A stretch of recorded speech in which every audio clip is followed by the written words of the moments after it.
as repúblicas como mantenedoras do patrimônio arquitetônico de Ouro Preto. Como os estudantes lidam com isso? O artista de Conceição do Mato Dentro fala sobre o fazer artístico no interior do estado. O Triângulo das Gerais traz estes e outros assuntos para você. Continue com a gente, voltamos em instantes.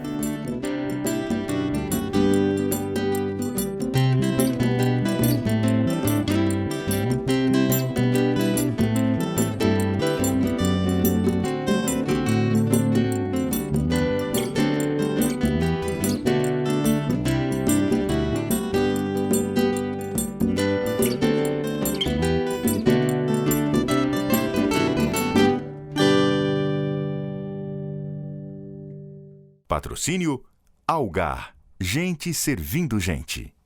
Incentivo, Lei Estadual de Incentivo à Cultura de Minas Gerais. Grilo, artesão de Conceição do Mato Dentro, mostra o seu trabalho e fala da arte de circular suas obras em diferentes espaços da sua cidade. Confira.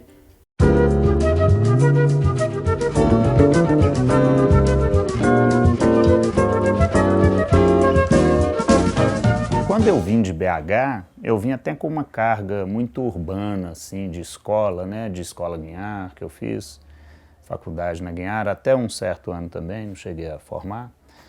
Mas eu lembro que até um amigo brincou comigo, assim, você vindo para o interior, você certamente juntará ao seu traço, ao seu estilo, alguma coisa do interior. E na época eu negava. Achava um pouco de exagero ou de viagem dele.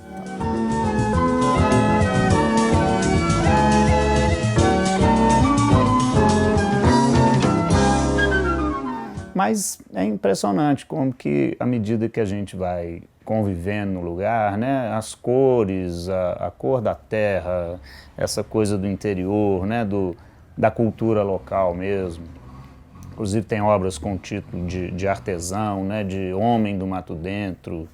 Então, ciclo do ouro, até a temática vai pegando. Então, acho que eu saí de uma temática mais urbana, mais sensual e às vezes até um pouco política, um pouco agressiva, assim, para uma coisa um pouco mais branda mesmo, do interior.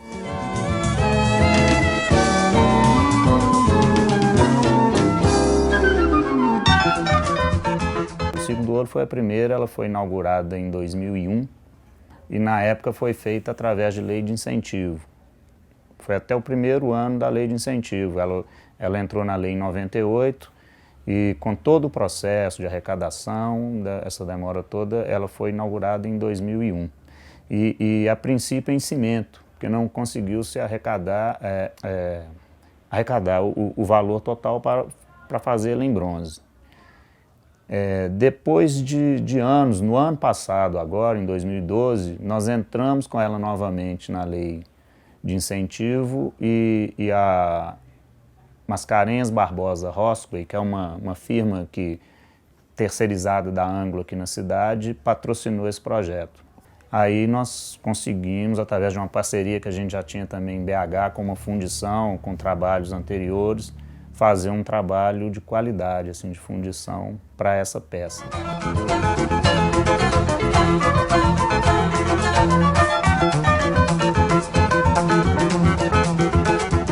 Homem do Mato Dentro surgiu de um concurso que eles fizeram para os 300 anos da cidade. E o tema do concurso era a agropecuária, a religiosidade e a mineração. E engraçado que isso foi antes da mineração mesmo chegar. Então, essa temática referia-se à mineração mesmo, da origem, quando chegou, né? Porque a cidade começou por causa da mineração, né? Por causa do ouro, né? Nos tempos idos. E eu fiz essa peça, que talvez também tenha sido a minha primeira peça estilizada, que eu sempre trabalhei num estilo mais figurativo, mais naturalista, e essa foi estilizada e tive a felicidade de vencer esse concurso. Aí nós fizemos essa obra em grande escala. Fundição é caro. Às vezes é uma proporção, assim, um trabalho em resina que tem uma certa durabilidade. Eu tenho usado muito a resina com pó de ferro, que é o caso do Homem do Mato Dentro. É um material bastante resistente ao tempo, interessante, ele tem uma textura muito bonita. Ele fica numa proporção 3 vezes mais barato que o bronze, mais ou menos isso. A durabilidade é menor, né? Mas a experiência que eu tenho tido com essa resina, assim, no tempo, esse trabalho, o Homem do Mato Dentro, ele está desde 2006 e está assim, não tem uma trinca, não tem nada, sabe? Já sofreu alguma depredação, alguma pichação, alguma coisinha.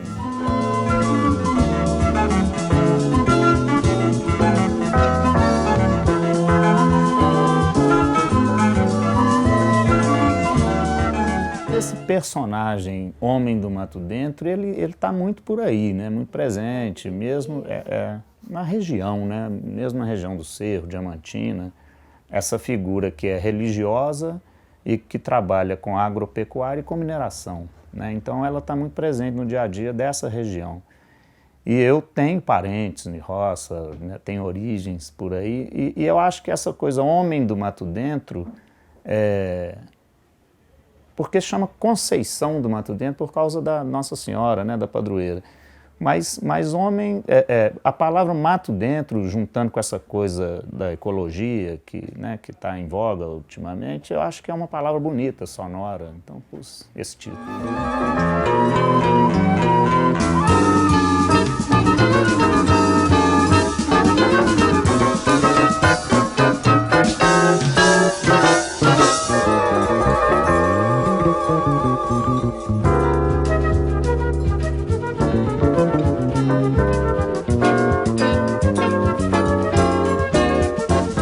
Eu estava em um bar, assim, no balcão, e passou um casal e eles enlaçaram, assim, atrás de mim, e eu tinha muita mania de desenhar em guardanapos e coisas assim, aqueles improvisos, às vezes você escreve alguma coisa, faz uma anotação. E aí esse casal fez esse gesto, eu anotei, inclusive a princípio a mão dos dois era unida em cima, era só uma dança mesmo. Tive a ideia de por bem colocar a bateia e vincular isso a uma coisa também de origem. Lógico que ali não é um gesto o gesto de batear, né, tradicional, mas faz uma homenagem aos negros pelo que eles representaram nesse início de tudo. Porque o movimento faz uma espiral assim bonito, todo mundo gosta daquilo. Ela é uma escultura que tem um movimento muito interessante.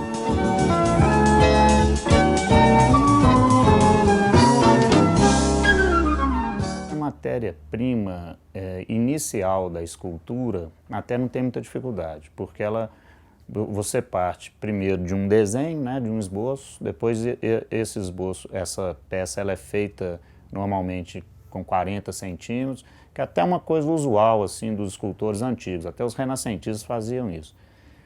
E a partir desse modelo você vai e faz a peça grande. Aí com ferragem, e você pode utilizar argila ou gesso. Dependendo da peça, se é uma coisa mais demorada, eu prefiro às vezes fazer em gesso, dá mais trabalho, mas você tem uma garantia melhor de manter aquela matriz, né? Sem danos, porque a argila tende a ceder e tal. Então, o gesso e a argila são relativamente baratos, uma coisa. O maior problema é quando você começa já no processo de forma, porque geralmente é terceirizado, e aí que você vai ter, junto com o cliente, a escolha do material definitivo, que é ou resina com pó de ferro, né, que eu tenho usado, ou outras resinas com pó de bronze, e o próprio bronze. O bronze realmente é um pouco mais caro, então, às vezes, essa dificuldade de fechar, né, os negócios propostos em bronze realmente é mais difícil.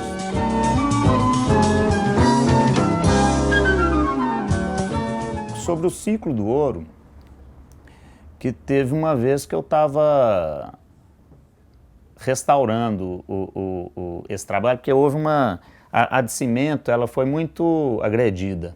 Parece que no início, quando a obra é nova, existe uma certa rejeição, ao mesmo tempo que houve muito apoio da comunidade, parece que tem uma certa rejeição também.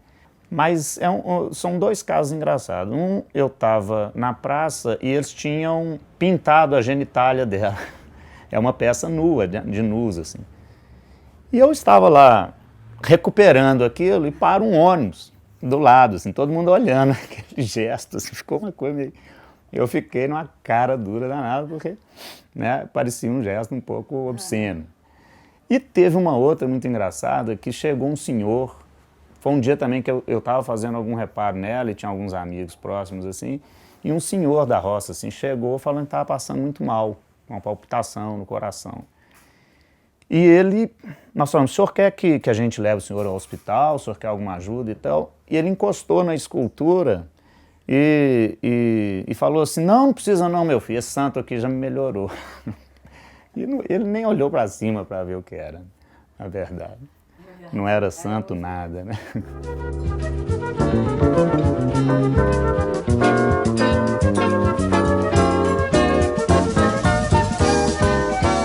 Os espaços que a gente utiliza, às vezes o salão da prefeitura, que agora está em reforma, já tem alguns anos, e a biblioteca, por exemplo, são espaços alternativos, assim, mas que não são adequados a uma exposição. As paredes, às vezes você coloca uma obra, um quadro, próximo a uma janela, e essa janela colonial ali, ela se destaca mais do que a obra em si, ou uma escultura fica um pouco perdida naquele cenário todo. O ideal de uma galeria é a limpeza mesmo, né, do ambiente, para a obra ser mais valorizada possível.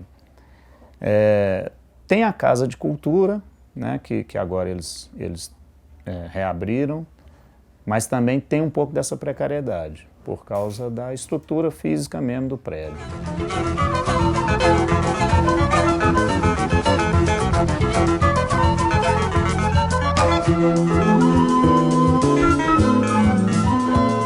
Tem uma outra na porta do INSS, que é um órgão que trata de seguro, de trabalho e tal, e ali também é a Rua do Artesanato, onde artesãos trabalham com couro, com sandália, com cangalhas, né? E eu sempre fui muito amigo deles, inclusive nós trabalhamos juntos numa outra situação antes de tudo isso. E fiz essa escultura que chama Artesão. Ela está lá na porta também em homenagem a esse tipo de trabalho. Na verdade, essa lá é uma figura estilizada também, suvelando uma sandália.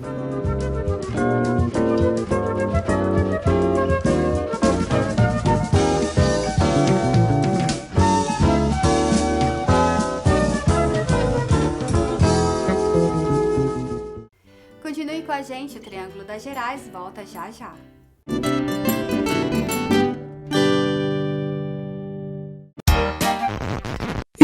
Bateu aquela fome e não tem o que comer? Chegou em Uberlândia o aplicativo NetCook. Tem os melhores restaurantes na palma da sua mão. Acesse saiforafome.com.br e baixe o aplicativo para o seu celular. NetCook! Não adianta inventar. Para vender de verdade, já sabe, né? NetSabe, o melhor portal comercial da sua região. Busca rápida, conteúdo de qualidade e confiável, com mapas, rotas e você ainda busca de qualquer lugar com os aplicativos para smartphone e tablets. Acesse, anuncie netsabe.com.br. NetSabe, bem melhor aparecer aqui. Bem melhor.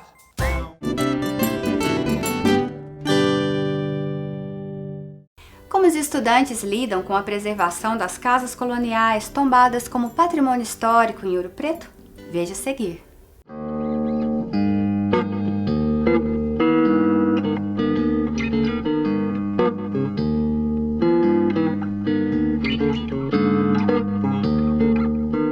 Inicialmente, eu acho que todo mundo chega em Ouro Preto sem nenhum conhecimento mesmo de preservação.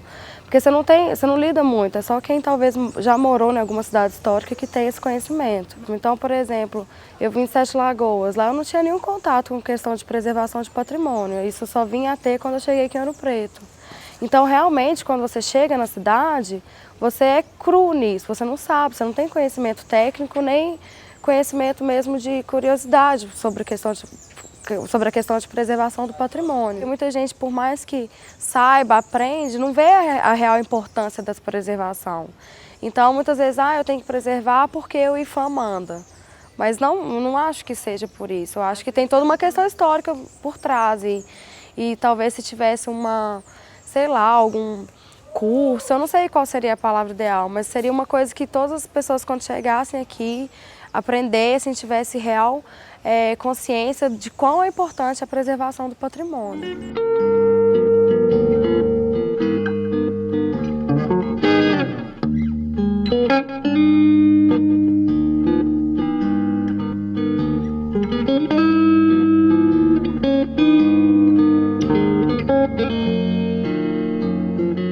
A universidade ela é proprietária de 60 casas em Ouro Preto, né, que abrigam repúblicas. Algumas delas, né, boa parte, na verdade, no centro histórico, no Conjunto Tombado.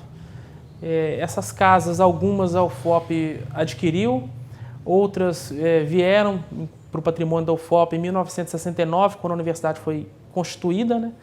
Ela foi constituída juntando duas escolas centenárias, que é a Escola de Farmácia de 1839 e a Escola de Minas de 1876. Então o patrimônio dessas duas escolas se juntou, dando origem ao UFOP.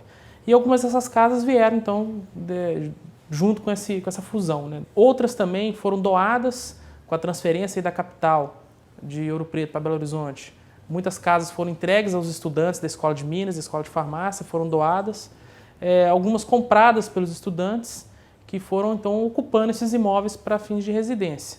E com a UFOP, a partir de 69, a UFOP foi regularizando esses imóveis, né, incorporando ao seu patrimônio.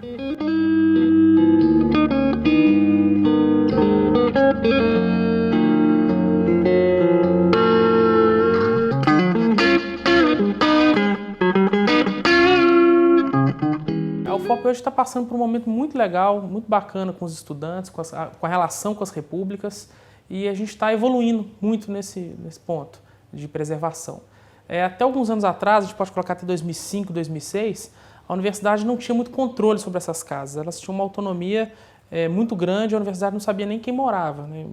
De que curso que era, quantos moravam, não tinha essas informações.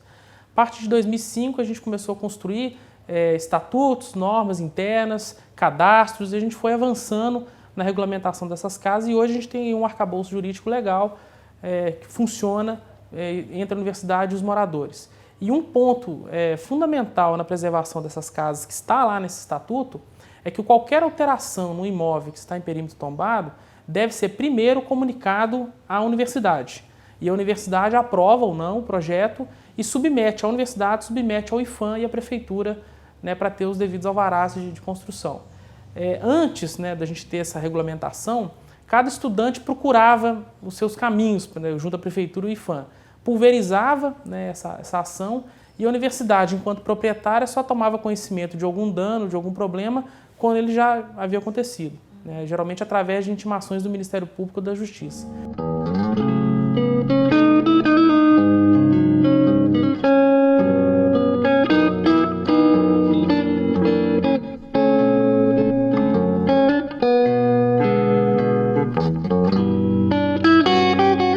A gente não tem uma ação específica com relação ao patrimônio, mas esse item ele está dentro de um programa maior que chama Sou Mais Juventude. É um programa de recepção dos jovens, né, que chegam à universidade, e ali engloba o trato que eles têm que ter de morar numa cidade pequena, morando muito próximo, questão de perturbação ao sossego, de segurança, e aí entra também a preservação dos imóveis, né, de quem mora em república. Quando eu cheguei eu não tive muito essa noção não, tipo de alguém realmente chegar e falar, mas no dia a dia da república, na convivência, acaba que nós temos alguns ex-alunos que alguns são historiadores, outros já trabalham nessa área do direito, então assim, acabam que eles mesmos acabam orientando a gente nesse sentido, do cuidado com a casa, com o patrimônio. E chegando aqui você não tem conhecimento técnico nenhum dessas questões de como que é uma fachada histórica aqui em Ouro Preto, quais são as cores que eu devo pintar, ninguém tem conhecimento disso. E a gente vai adquirindo isso quando você mora em república através das gerações. Mas mesmo assim, ainda falta muito ainda para aprender, aí deveria ser mais intenso essa educação. Não sei se é através, talvez, da prefeitura, ou através da universidade, fazer algum convênio e fazer cursos, eu não sei qual seria o jeito ideal, mas é uma coisa que ainda tem que melhorar. Toda obra deve ser comunicada, até uma simples pintura, trocar a cor da janela, isso tem que ser comunicado, tem que ser autorizado. Intervenções provisórias também devem ter autorização, esticar um plástico para uma formatura, né, uma lona, fazer ali um puxadinho, ainda que seja temporário, tudo tem que ter uma avaliação e um crivo técnico. Então, se o vizinho está fazendo uma intervenção que pode também atingir a República, os alunos comunicam à prefeitura universitária para que a prefeitura universitária vá lá verificar o que está acontecendo e se há algum risco ao imóvel da UFOP e ao conjunto.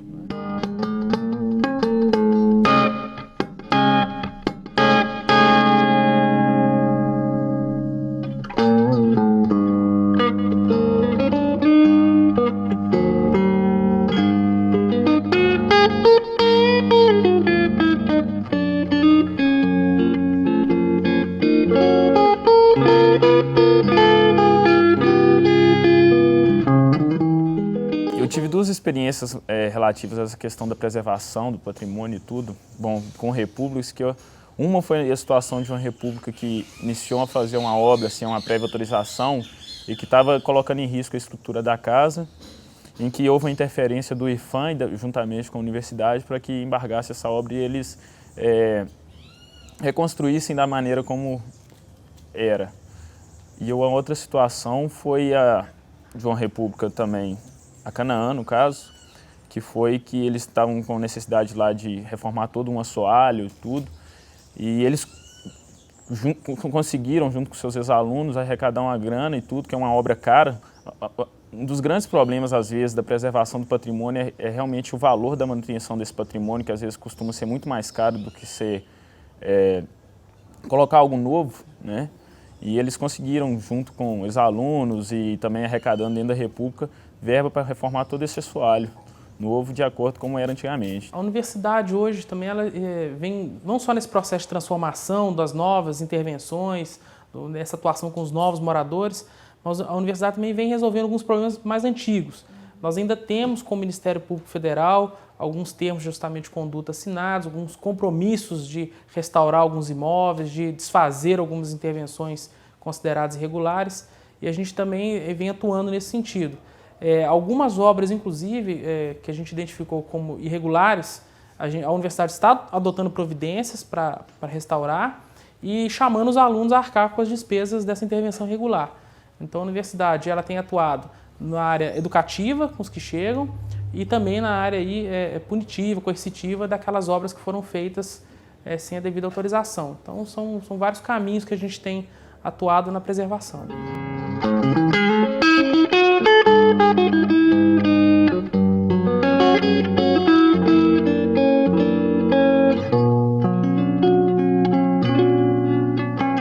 Quando tem que fazer alguma reforma, alguma coisa assim, a gente pede a autorização para a universidade submete ao IFAM para ver se está tudo dentro das normas direitinho. E acaba que muitas vezes a gente mesmo pega no pesado para reformar e tal. E algumas repúblicas até descobrem algumas coisas. Então tem certas casas certas repúblicas que foi fazer uma reforma por causa que talvez estava cedendo a parede. Aí na hora que foi lá para fazer a reforma descobriu que aquilo ali era um pau a pique, que já estava muito gasto, então que não sustentaria o peso que a construção tem. Então, assim, tem muita casa que tenta preservar ao máximo. Então, tem casa que você vê que a pessoa emoldura, o pau a pique descoberto, emoldura uma pintura antiga. Então, tenta preservar assim. Muitas vezes não tem como. Muitas vezes, realmente, por mais que a gente tenha que preservar, tem que pensar também na estrutura da casa. A casa não aguenta certas estruturas. Então, tipo assim, o pau a pique não vai aguentar a estrutura da casa, ainda mais com o chão. A topografia de Ouro Preto também não ajuda muito. Então a casa cede o tempo todo. As repúblicas, elas atuam num sistema de autogestão.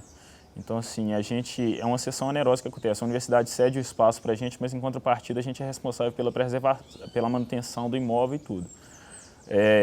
Para conseguir, como são reformas caras e tudo, para conseguir arrecadar esse dinheiro, as repúblicas ou hospedam turistas em eventos como o Festival de Inverno, realizam o Carnaval, que são maneiras que elas conseguem arrecadar a verba para fazer esse tipo de manutenção. Também tem a ajuda dos ex-alunos, que são pessoas que passaram por aqui e formaram. Mas é dessa forma que a gente consegue fazer essa manutenção. Bom, aqui em casa a gente está reformando os forros e é dessa forma. Foi com o dinheiro que a gente conseguiu, hospedando alguns turistas, realizando o carnaval, que a gente consegue fazer esse tipo de manutenção.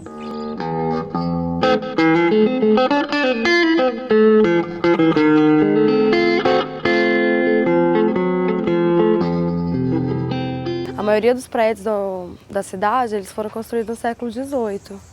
Então, o ganho histórico que tem na preservação desses imóveis, eu acho que é fundamental. Porque se não tivesse toda a questão de preservação patrimonial, a gente perderia um pouco da história brasileira mesmo.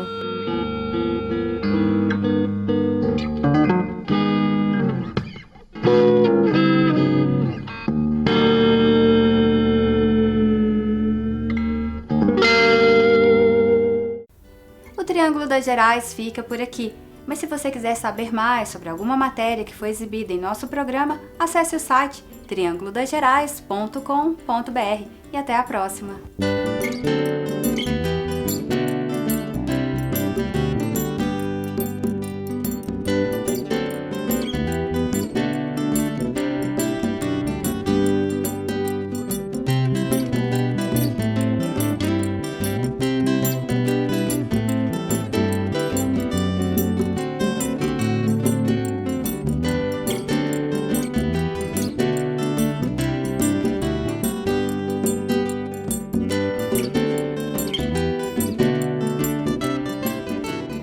Patrocínio Algar, gente servindo gente. Incentivo, Lei Estadual de Incentivo à Cultura de Minas Gerais.